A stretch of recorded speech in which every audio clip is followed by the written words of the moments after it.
message Figuarts review of Batflick, yay, from the Justice League. This is whatever. I think the suit's pretty much identical. Maybe the color's a little less dark than BVS. Whatever, we've got the Justice League logo up there, Batflick figure down here, and an image of the figure posing. And on this side we just have just the logos. On the back it shows you, hey, you have some accessories in this and a few poses that you can do. And of course the whole Justice League poster thing going on. We've got DC and Warner Brothers in the corner right there. And opening this up. Ooh. So, this one actually follows the older style of Vintage Figuarts box where the top cover comes all the way down. So just there we go. And there we go. And then he does have small parts in here, so do be careful on opening up. There you go. And the parts fly out. No, but they wobbled all over the place. Inside we have the instruction sheet, of course. If you want to take a closer look at that, photo show of the figure as well, photo show of the box art, please feel free to head over to the Flickr or Facebook link in the video description below. There we go, let's just remove this weird plastic cover thing right there. Something fell off. Oh, the grapple gun peg, whoops, and this plastic sheet, and there we go. So, apart from the fist already attached to Batman, we have his grapple gun holding hand, the Batarang holding hands, and two spray open hands. We also have, of course, the Batarang and the Bat grapple gun, as well as a little bit that's already fired out, the actual hook piece. Batarang itself looks pretty good and has the appropriate molded lines on it, and yep, just don't lose it. The gun itself also looks pretty good, however, this handlebar, you see that thin area on the handlebar right there, that gets a little bit fragile when you're trying to just put him into the figure's hand, because the hand grip is a little bit tight, which is a good thing because you're not going to lose it.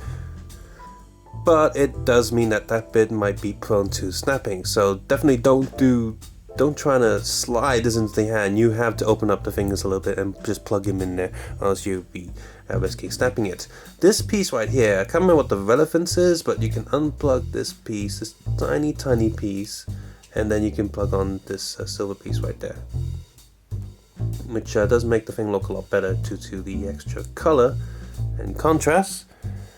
And you have this piece plugged onto it, and then you have this tiny piece remaining. Don't really know what to do with that, so just be really careful. And here's just a quick look on the other side of the grapple gun. See that yep, it does have indeed a lot of detail going on. Alright, so articulation wise, he does have the double neck joints. So he can look quite far up, look down, sideways just a little bit, and full neck rotation right there. Arms have the double socket and joint as they used to, as they normally do, and you've got this piece here just to cover up some of the joint and allow the arms to come out just a little bit. In fact, if you put them both up here, they really remind me of those Monty Python idiots like, I believe that blah, blah, blah. If you remember Monty Python's Flying Circus. Does not have a upper arm joint there, so you can see that his rotation doesn't really go that much. It's quite limited here. I don't know why they've done that. In fact, the way his muscles are, I think they could have put an extra joint there. I don't know why they didn't do that. That's actually quite annoying. And he does have a double elbow joint, but because he's so bulky and big, it doesn't really quite get joint can't really get utilized, just gets in the way.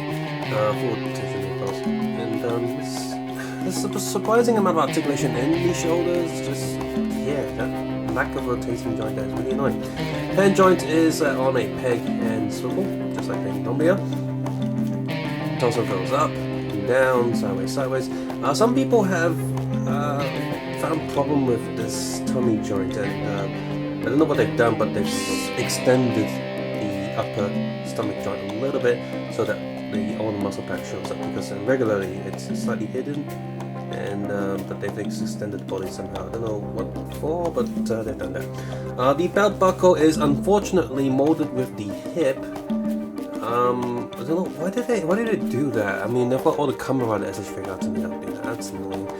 Leg is the older type where you can pull it down, push it up if you want to, and you got the full rotating joint there. Almost, can I?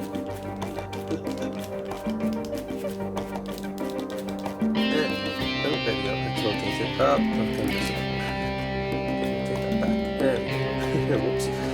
So leg can go up, double knee joint, sideways, maybe a split, almost. And foot is on a, I think it's a ball joint. No, there's a little peg in there.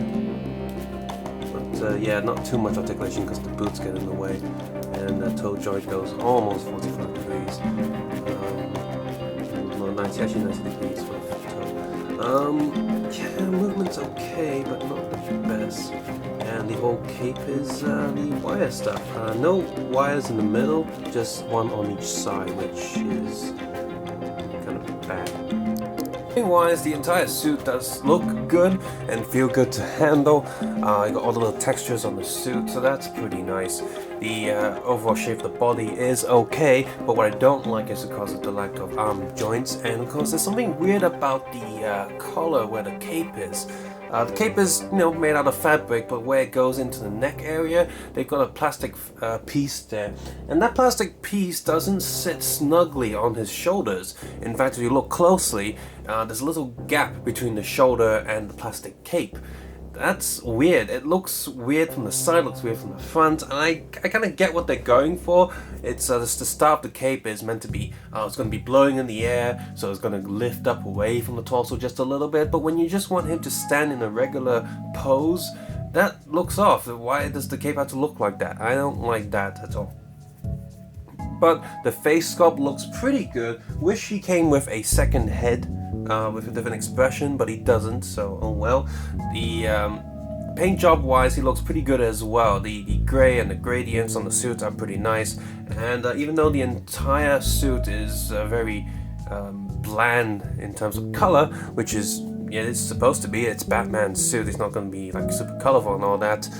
They did make it look pretty good with bits standing out here and there, a little bit of metallic paint, black on greys, and the gradients. It looks pretty good.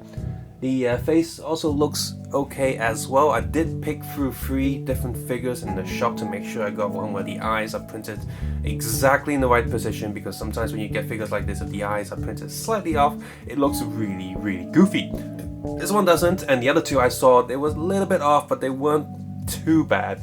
So you should feel quite comfortable picking up any of these Batman figures with a decent enough face printed onto it. In terms of the hands, they also suffer from a problem where the joint is far too tight. Swapping the hands is not fun at all. It's actually quite frustrating. When you push the hand onto the little peg on the arm, the peg tends to want to move away because it's too tight. Instead, it just moves all over the place, and it's really hard to snap the hand into the joint. Once the hand is in there, it's fine, and it's okay to pull out, but it's too tight to push in. So, considering that they've done over hundreds and hundreds and hundreds of SH Figuarts, you'd think they'd get stuff like this right, but no, we still have joint attachment problems till today. Come on, Bandai, why is that a thing that shouldn't be a thing anymore? The articulation is, again, slightly disappointing, so that kind of sucks, and accessory-wise, the accessory count doesn't feel that fulfilling. The Dark Knight Batman had more accessories, and the Injustice Batman also had more accessories. So this one feels a little bit empty in the package. Like I said, no second facial expression, and yeah, no regular item holding hands. But I guess the gun holding one's okay enough. I don't know, maybe a figure stand or something would have been nice. The cape is also another bummer. You'd think with a fabric cape you can do a lot more poses, and you do a lot more stuff with it. In theory, that's correct, but the wires here just don't feel that good. They're not strong enough, and I'm guessing this is the type of wire that can last a longer time and not snap, but it needs to be tougher. Perhaps they could put 2 of these pieces of wire in each bit to strengthen it up a little bit. As of right now, the cape is just kind of annoying, just like it is with the Dark Knight Batman. And would have been nice if the option part would be to have a spare plastic cape, so we can swap between either plastic cape or fabric cape if we want to. As of right now, this is just kind of annoying. And because of the lack of accessories and the cape and the weird cape collar area, this figure is actually dropping down in price already, even though it's not that old. It's quite a new figure. So if you do like this design, you want an SH Figuarts version of it, it shouldn't be too hard to pick up for a relatively decent price, because it's dropping. And if you're not in a hurry, maybe give it another month, 2 months, and you should be able to pick this guy up relatively cheap in terms of SH Figuarts prices anyway. subscribe, suggest, and comment below. And of course, take care and have a nice day. I will see you guys soon. Bye bye now. If you've enjoyed this video, found it useful, please consider clicking the like button, subscribe button if you haven't done so already, to stay tuned for more figure reviews. I always do reviews on these new Japanese branded figures, so you can check that out on my channel. You can also check out those photo shoots on Facebook and Flickr if you want to. And as always, if you want to support this channel, please consider turning ad block off. If you don't want to do that but still want to support this channel, please considering heading over to the Patreon page. Even $1 would be greatly appreciated. I also do reviews of Lego, bootleg Lego, which is a highlight on this channel, as well as many other Kamen Rider Henshin toys. You can check those out as well. I also have some other channels that I've not updated in a while, but I'm going to get to that soon. Take care, have a nice day. See you guys next time. Same bat channel.